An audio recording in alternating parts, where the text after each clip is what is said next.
A 9-year-old boy found sleeping in the park with a baby in his arms leaves police in tears with his story. The wind howled through the desolate park, slicing through the skeletal trees and carrying with it the smell of winter. A patrol car crept along the narrow asphalt path, its headlights illuminating patches of frost-covered grass.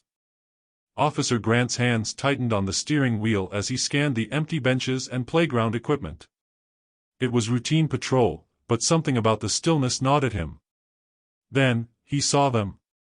A boy, no older than 9, crouched beneath a wooden slide, clutching a bundled-up infant close to his chest.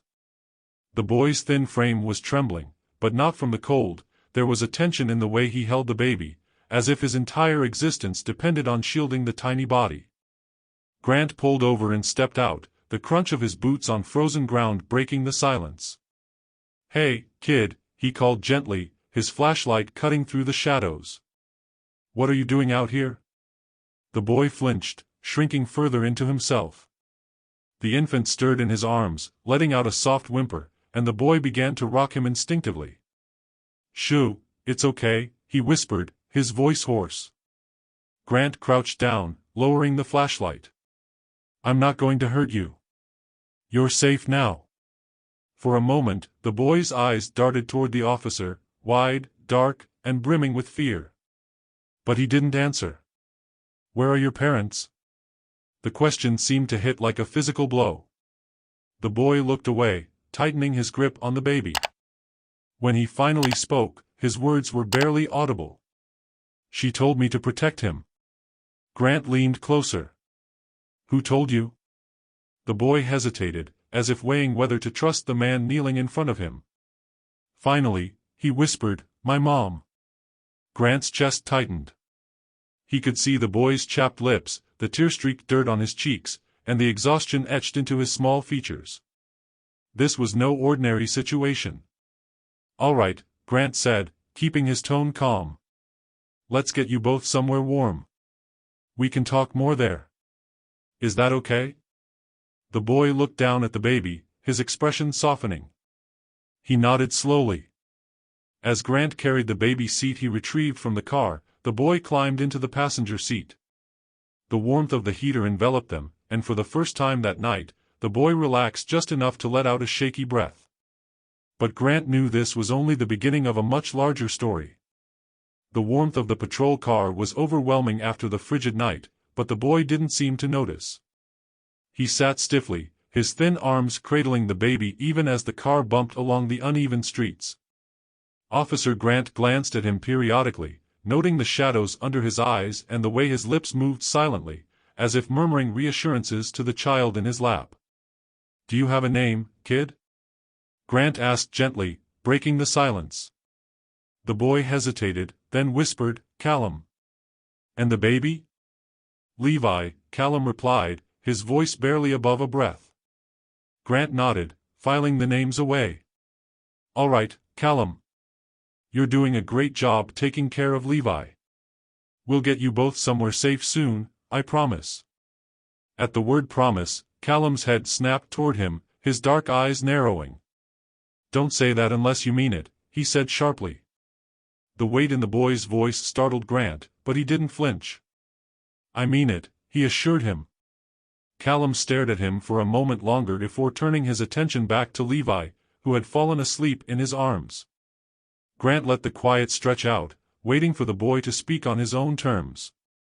When they arrived at the station, Grant carried Levi inside while Callum trailed behind, clutching the edge of his coat. The station was quiet this late at night, the fluorescent lights casting a sterile glow over the desks and bulletin boards. A tired-looking receptionist glanced up and raised an eyebrow, but Grant waved her off. He led Callum to a small room with a couch, a table, and a coffee machine in the corner. "You can sit here," he said, setting Levi down on a makeshift crib made from blankets. Callum hovered over the baby for a moment, smoothing the fabric around him before perching cautiously on the edge of the couch. "Do you want something to eat?" Grant offered. Callum shook his head. "I'm fine." Grant pulled up a chair across from him and leaned forward. "You said your mom told you to protect Levi. Can you tell me what happened?" The boy's fingers curled into the fabric of his jeans, and for a moment, Grant thought he wouldn't answer. Then, in a voice laced with both anger and sorrow, Callum began to speak. She got sick. Real sick. She couldn't get out of bed anymore. His words came haltingly at first, but then they spilled out in a rush. Dad, he didn't care. He'd just yell at her, say she was lazy. When Levi was born, it got worse. He said she ruined everything. Grant's chest tightened. He'd heard stories like this before, but it never got easier. One night, Callum continued, his voice trembling, she told me she was sorry. She said she didn't think she'd get better. She made me promise to take care of Levi, no matter what. He looked up at Grant, his expression fierce. I promised. What about your dad? Grant asked carefully. Callum's face darkened. He didn't want us. After she was gone, he started drinking more. He'd yell and throw things. He said he didn't need us anymore. Grant swallowed the knot forming in his throat. And that's when you left? Callum nodded. He was so angry that night. Levi wouldn't stop crying, and Dad, he paused, his hands shaking as he clenched them into fists. He said he'd make him stop. I grabbed Levi and ran. Grant leaned back in his chair, letting the boy's words sink in. He had no doubt Callum had saved Levi's life by running, but the thought of what the two boys had endured made his stomach churn. You did the right thing, Callum, he said softly. The boy looked up at him, his expression skeptical. Did I? Yes, Grant said firmly. You kept your brother safe. That's what matters. Callum didn't respond, but his shoulders seemed to relax slightly. Do you have any other family? Grant asked. Someone who can take care of you and Levi? Callum shook his head. Mom's family didn't talk to her anymore. And Dad, he trailed off, his meaning clear. Grant sighed. This wasn't going to be simple. He'd have to contact Child Protective Services and file a report, but something in Callum's eyes made him hesitate. The boy had already been through so much, he didn't want to break the fragile trust he'd built. Listen, Grant said, leaning forward. I'll make some calls, but I need you to trust me, okay? I'm not going to let anything bad happen to you or Levi. Callum stared at him for a long moment, then nodded slowly. As the boy settled onto the couch, his head drooping with exhaustion, Grant stepped out of the room to make the necessary arrangements. But even as he dialed the number for CPS, he couldn't shake the feeling that this wasn't just another case. Something about Callum's determination, his unyielding love for his brother, stirred a protective instinct in Grant that he hadn't felt in years. He promised himself he wouldn't let these boys slip through the cracks. Callum awoke to the smell of coffee and the low hum of voices outside the room. For a moment, he panicked, his eyes darting to the crib of blankets where Levi lay. The baby was still there, safe and sound, his small chest rising and falling in peaceful rhythm. Callum let out a shaky breath, clutching the edge of the couch as he sat up. The door opened, and Officer Grant stepped in, holding a cup of hot chocolate and a pack of crackers. Morning, kiddo, he said softly, setting the items on the table. Callum eyed him warily but didn't speak. I thought you might be hungry, Grant continued, sitting down across from him. No pressure, though. Callum's stomach growled, betraying him. Reluctantly, he reached for the crackers and tore open the package. He ate slowly, his eyes never leaving Grant's face. The officer waited patiently, letting the silence stretch. When Callum finally spoke, it was hesitant. What's going to happen to us? Grant took a deep breath. That's what I'm working on. I called Child Protective Services. They're going to help find a safe place for you and Levi to stay. Callum's face hardened instantly. You're sending us away? No, Grant said quickly. I'm not sending you anywhere. My job is to make sure you're safe, and right now, CPS is the best option for that. Callum shook his head, his voice rising. They'll split us up. I'm not letting that happen. Grant held up his hands. I hear you, Callum. I really do.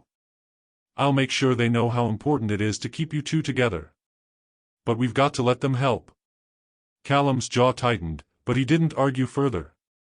Let me ask you something, Grant said after a moment. Why a park?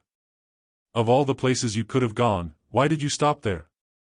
Callum hesitated, his gaze dropping to the floor. It's where Mom used to take us, he said finally. When Dad was, angry. She said it was our safe place. Grant felt a pang of sadness. He could picture it, a tired mother seeking refuge, trying to create a semblance of peace for her children. She sounds like she loved you both a lot, Grant said gently. Callum nodded, his eyes glistening. She did. Before Grant could respond, a knock on the door interrupted them. Another officer poked his head in. Grant, CPS is here. Callum froze, his fingers tightening around the empty cracker wrapper. Grant stood and crouched down to Callum's level. Listen to me, okay? I'll be right here the whole time. No one's taking you or Levi anywhere without me knowing about it.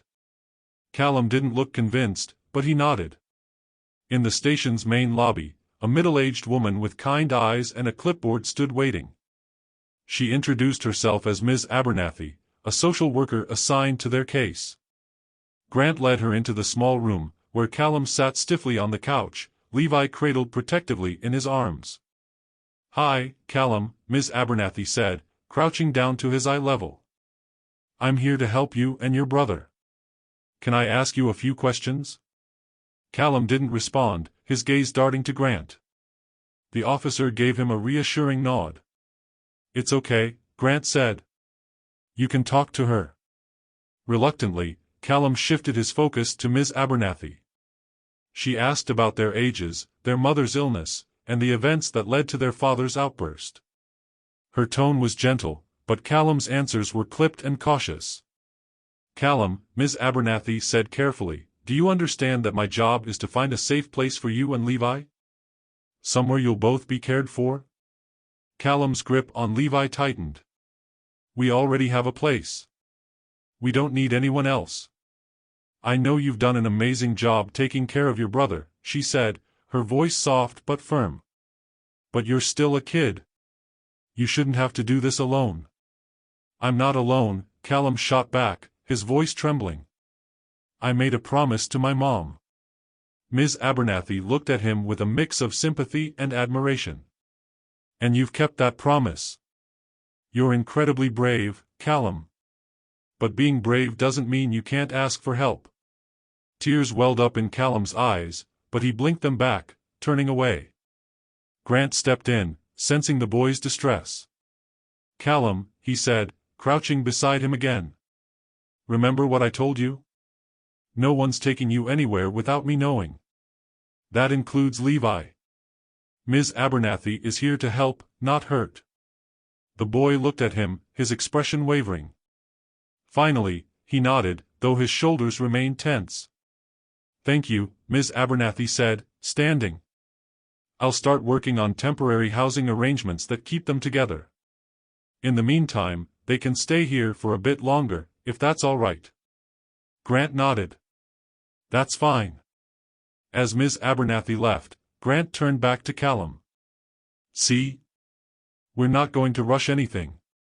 Just take it one step at a time. Callum didn't answer, but the tension in his posture eased slightly. Grant leaned back in his chair, watching the boy stroke Levi's tiny hand. He had seen resilience before, but nothing like this. For the first time in years, he found himself praying silently, hoping that he could keep his own promises to these boys. Callum's stomach churned as he stood in the doorway of the group home. The brick building loomed above him, its gray walls softened only slightly by a mural of painted flowers near the entrance. Levi squirmed in his arms, fussing lightly, and Callum shushed him with quiet determination.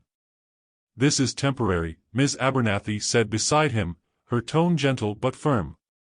Just until we find the right placement for both of you.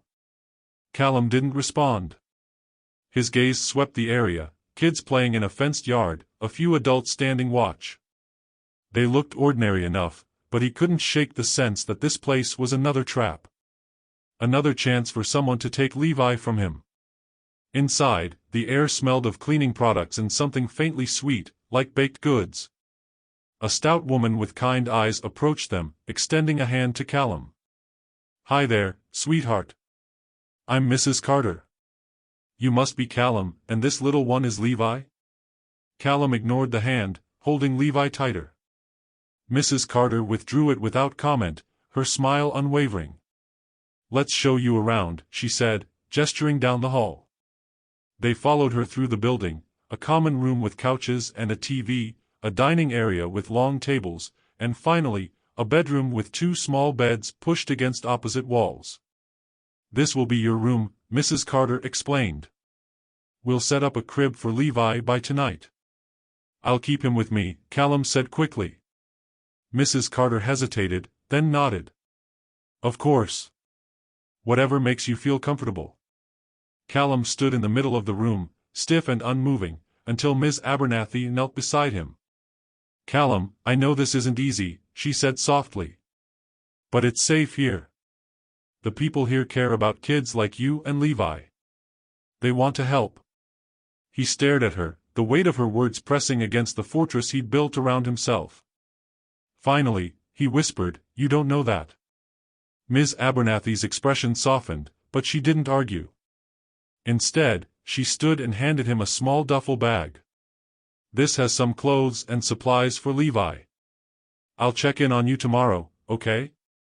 Callum gave a single, reluctant nod. That night, Callum sat cross-legged on the bed, watching as Levi slept beside him. The baby's soft breaths were the only sound in the room, a fragile rhythm that Callum clung to. He had barely touched the dinner they'd been offered, too busy making sure no one got too close to Levi. The other kids had tried to introduce themselves, but he'd brushed them off, retreating to the bedroom as soon as he could. A soft knock broke the silence, and before Callum could respond, the door creaked open. A boy, maybe a year or two older than him, stepped inside. He had messy blonde hair and a lopsided grin, and he held out a small plastic dinosaur. "Hey," the boy said. "This is for the baby. I thought he might like it." Callum eyed him suspiciously. "What do you want?" The boy shrugged, dropping the toy on the bed. "Nothing. Just thought he'd like it." When Callum didn't reply, the boy plopped down on the floor, crossing his legs. "I'm Sam, by the way. I've been here a while. It's not so bad, you know." Callum snorted. "Yeah, right." Sam grinned. "No, really. The food's pretty good, and Mrs. Carter's nice. Plus, no one here yells or throws stuff." Callum's shoulders tensed at the mention of yelling, and Sam seemed to notice. "Sorry," Sam said quickly. "I just mean. I get it. My dad was like that too." For the first time, Callum looked at him, really looked at him. Sam's smile had faded, replaced by something quieter and more serious. "How do you know they won't separate us?" Callum asked, his voice barely audible. Sam shrugged. "You don't. But they try to keep families together if they can. Mrs. Carter says it's one of their rules or something." Callum bit his lip, his gaze dropping to Levi. "I can't lose him." "You won't," Sam said simply. They sat in silence for a while before Sam stood, brushing off his pants. "Anyway, let me know if you need anything. I'm just down the hall." As Sam left, Callum stared at the plastic dinosaur, its green paint chipped in places. Slowly, he picked it up and set it beside Levi's hand. For the next few days, Callum kept his guard up, but he couldn't deny that Mrs. Carter and the other staff were different from the adults he was used to. They didn't yell when he refused to join the other kids for meals. They didn't get angry when he demanded extra blankets for Levi. Sam, true to his word, stayed close without being pushy. He'd sit with Callum during meals, talking about silly things like video games and the weird names people gave their dogs. Slowly, Callum began to respond, his answers short but genuine. Despite his growing comfort, Callum still felt the looming shadow of uncertainty. Ms. Abernathy's promise to find them a permanent home felt like a distant dream, and every time someone new entered the building, his chest tightened with fear that it was his father. But for now, he had Levi. And that was enough to keep him going. Callum's eyes darted to the window as a car pulled into the driveway of the group home. His body went rigid, his mind racing with a familiar fear. From his spot on the couch, he could just barely make out the outline of the vehicle. It wasn't his father's car, but that didn't ease the tension in his chest. Mrs. Carter, noticing his reaction, stepped into his line of sight. "It's just a delivery, Callum," she said gently. "Groceries." Callum nodded but didn't relax. Every unexpected sound or unfamiliar face sent a ripple of panic through him. It had been nearly a week since he and Levi arrived, but the fear of his father finding them hadn't diminished. "Callum," Mrs. Carter said, crouching down to meet his eyes. "You're safe here. I promise." Her words were kind, but Callum had heard too many promises before. He forced himself to nod again and turned his attention to Levi, who was gurgling happily in the playpen beside him. Meanwhile, Officer Grant was sitting at his desk at the precinct, staring at a file that made his stomach churn. The investigation into Callum's father had uncovered a pattern of violent behavior that stretched back years. There were reports from neighbors about shouting and broken windows, but no formal complaints had ever been filed. Grant ran a hand through his hair, frustrated. "How does someone like this slip through the cracks?" he muttered. "Got a lead for you," his partner, Officer Riley, said as she walked over, holding a piece of paper. "The dad's been spotted at a bar a few miles out of town. Looks like he's been asking around about his kids." Grant's jaw tightened. "Of course he has.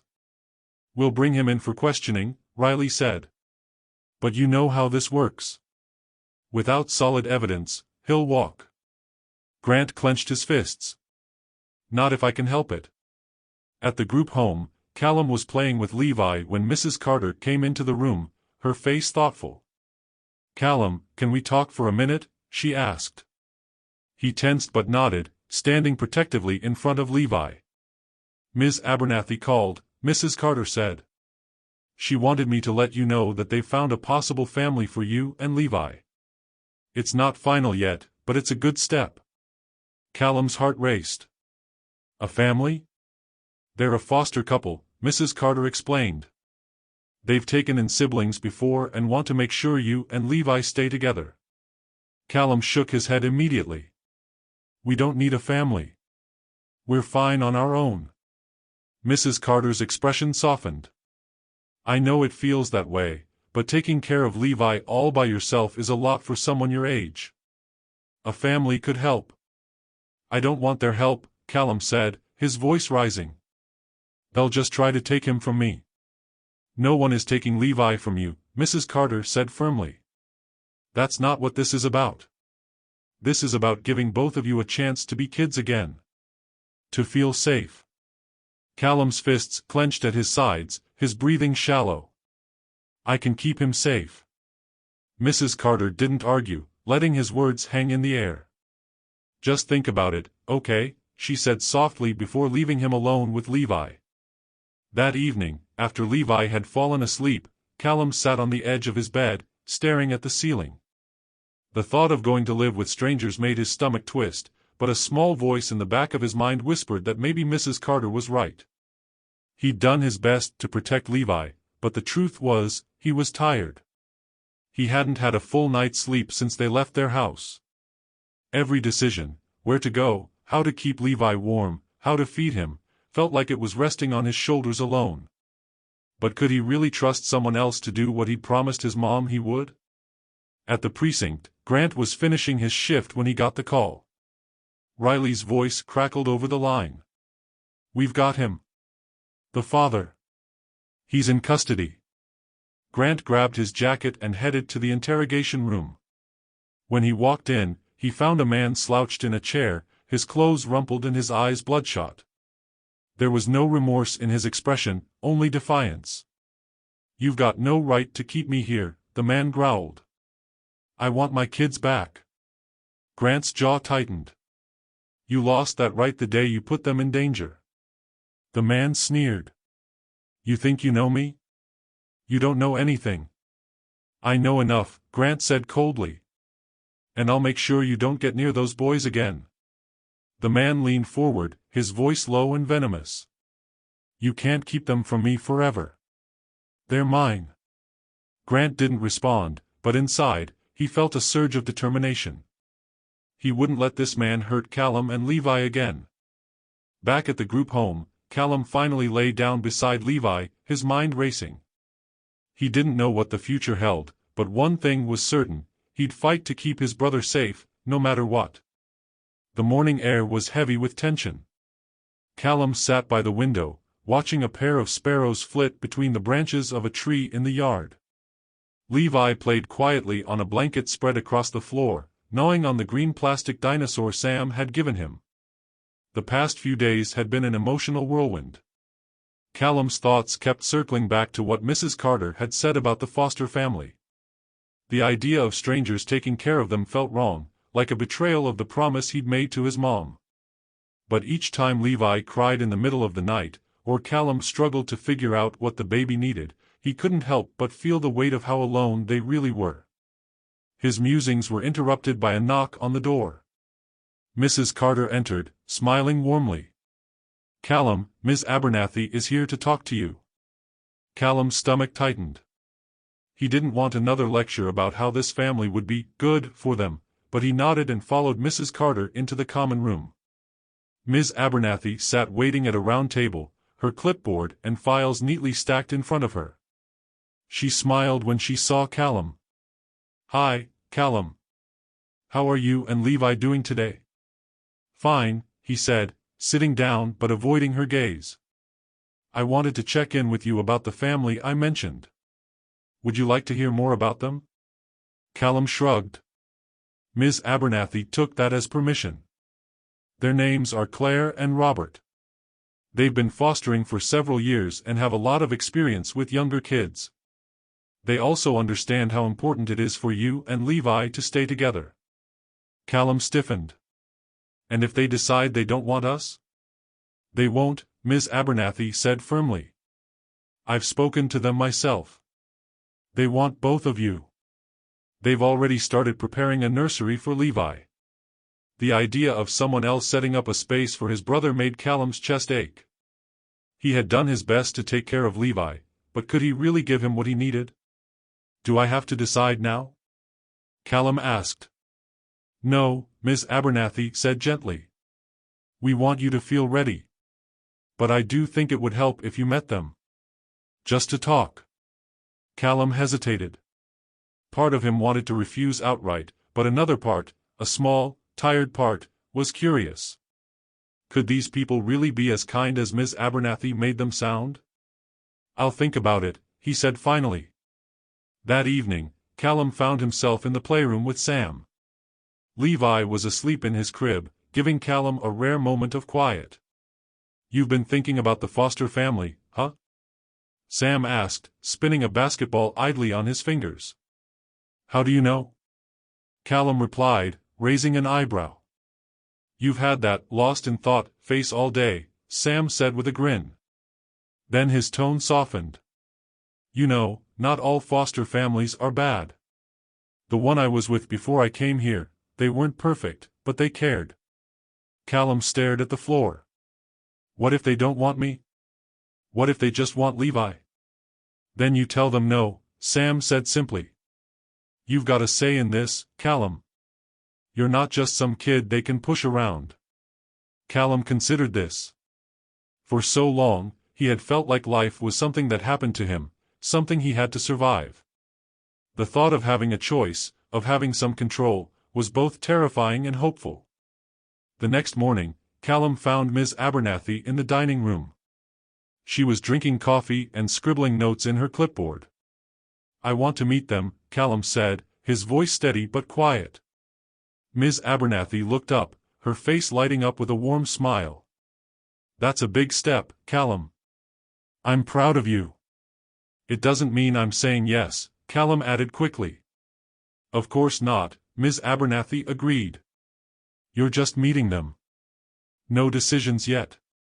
Callum nodded, his resolve firm. He would meet this family, not because he trusted them, but because Levi deserved a chance at something better. And if they weren't what Ms. Abernathy promised, he'd fight to keep his brother safe. He had made a promise, after all. The drive to meet the Foster family was quiet, except for Levi's soft cooing in the back seat. Callum sat stiffly beside Ms. Abernathy, his hands balled into fists on his lap. Every bump in the road made his anxiety spike, and his mind churned with worst-case scenarios. What if they didn't like him? What if they wanted Levi but thought he was too much trouble? They're excited to meet you, Ms. Abernathy said, breaking the silence. Her voice was gentle but carried a hint of reassurance. Callum didn't reply. He stared out the window, the landscape of suburban streets blurring together.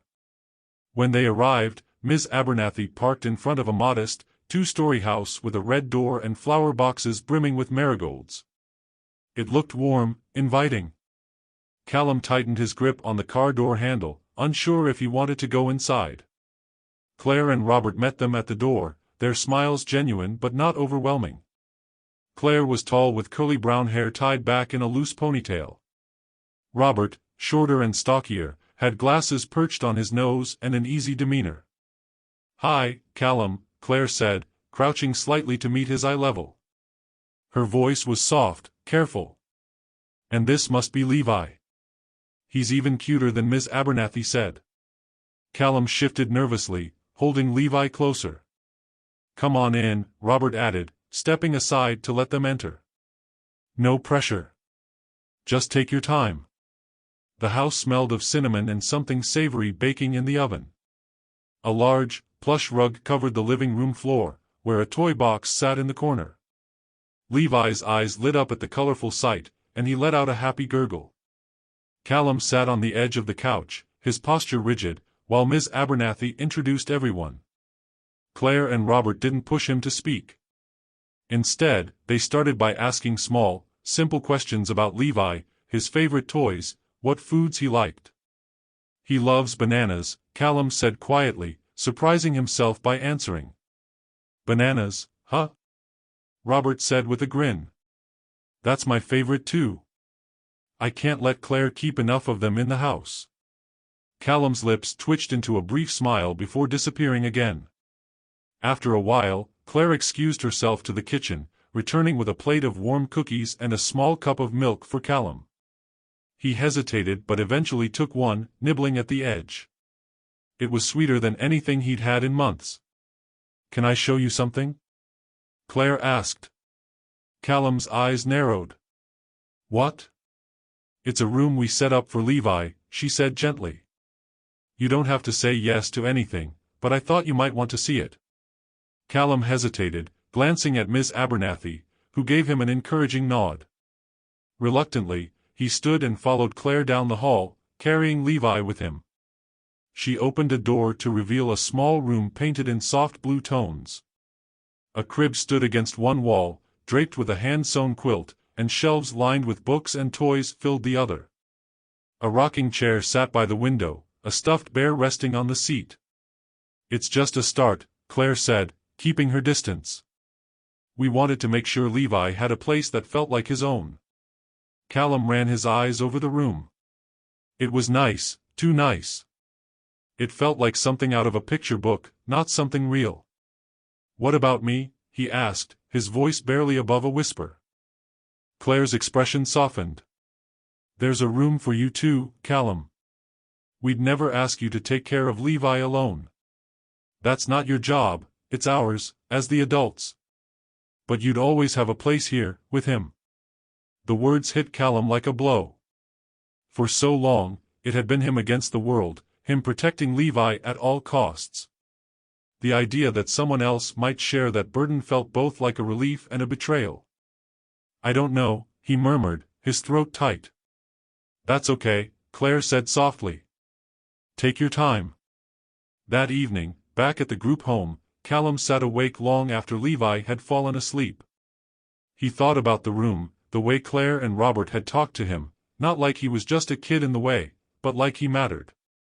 Could he trust them? The question gnawed at him, but for the first time, the idea of letting someone else help didn't feel so impossible. The days following Callum's visit to Claire and Robert's house were filled with uncertainty. He couldn't stop thinking about the nursery they'd set up for Levi, the kindness in Claire's voice, or the way Robert had made him laugh without even trying.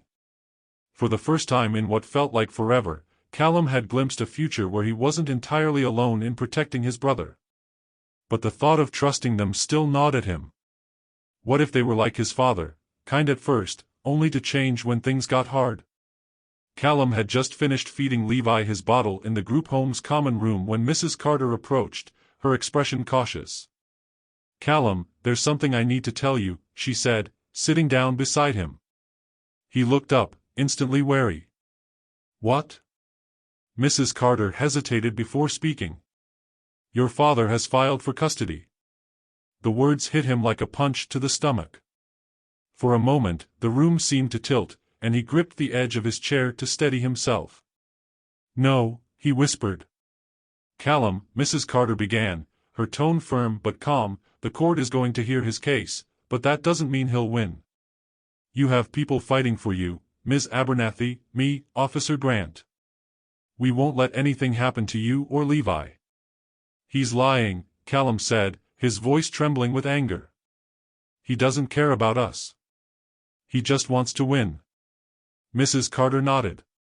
"I believe you. And that's why we'll tell the court the truth. But I need you to be brave, Callum. The judge will want to hear your story." Callum's heart sank. He didn't want to talk about his father, not in front of strangers, not in front of anyone. But when he looked down at Levi, now dozing peacefully in his lap, he knew he didn't have a choice. "I'll do it," he said quietly. The next week was a blur of preparations. Ms. Abernathy and Officer Grant helped Callum practice what to say, while Claire and Robert stopped by the group home several times to show their support. They never pressured him, but their steady presence felt like an anchor. On the morning of the hearing, Callum dressed in the nicest clothes Mrs. Carter could find for him, a simple button-up shirt and a pair of slacks. Levi wore a tiny sweater, his bright eyes oblivious to the gravity of the day. When they arrived at the courthouse, Callum's heart pounded as they walked through the heavy double doors. The building felt cold and unwelcoming, its high ceilings amplifying every sound. "You're going to do great," Ms. Abernathy whispered, squeezing his shoulder. Callum nodded, though his hands were shaking. Inside the courtroom, Callum spotted his father immediately. The man sat stiffly at a table, his suit ill-fitting and his face drawn. He glanced at Callum briefly, but there was no warmth in his gaze, only calculation. Claire and Robert sat at another table, offering Callum a small, reassuring smile when he entered. Callum sat beside Ms. Abernathy, clutching Levi tightly. The proceedings began, and the lawyers argued back and forth, one for his father, one for the state. Callum tuned out most of it, focusing instead on keeping Levi calm. But when the judge called his name, his stomach dropped. "Callum Maddox, please approach the stand," the judge said. Callum hesitated, then handed Levi to Ms. Abernathy and walked to the witness stand. His legs felt like lead, but he forced himself to climb onto the high wooden seat. "Callum," the judge said, her voice kinder than he expected, "I know this is hard, but I need you to tell me about your home life with your father. Take your time." Callum looked down at his hands, twisting them in his lap. He wasn't nice," he began haltingly. "He yelled a lot. He said we ruined his life. When Levi cried, he'd get so mad. I was scared he'd hurt him." His voice cracked, but he kept going. "My mom made me promise to protect Levi. She knew Dad wasn't safe. That's why I ran." Tears streamed down his face, but he didn't wipe them away. He looked up at the judge, his voice trembling but resolute. "Please don't send us back to him." The courtroom was silent, the weight of his words hanging in the air. After hours of deliberation, the judge made her decision. "Based on the evidence presented, I find that the father is unfit to care for these children.